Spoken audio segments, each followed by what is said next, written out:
umarangkada na ang lambat-sibat ng pulisya sa Davao Region na naglalayong sugpuin ang kriminalidad.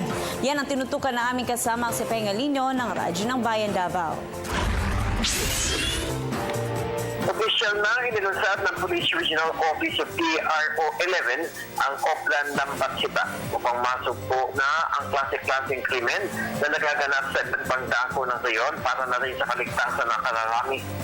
Ayon sa tagapagsalita ng PRO 11 Police Superintendent Antonio Rivera, na kanila na ang unti-unti anyang iniimplementahan na sabing programa para sa pamamahala ng pulisya.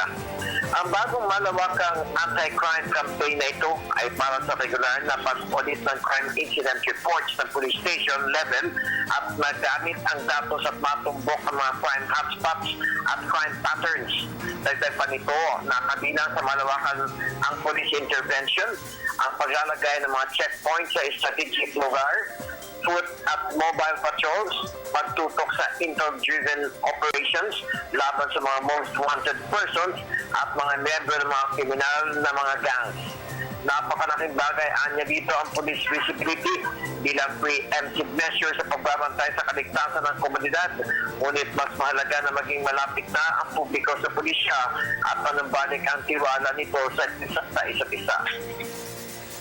Seryoso anya ang liderato ni PRO 11 Regional Director Police Chief Superintendent Wendell Rosario na pagsikapang masugpo ang kriminalidad sa kanilang Area of Responsibility o AOR, lalo na sa mga okasyon kung saan ang krimen ay tumataas.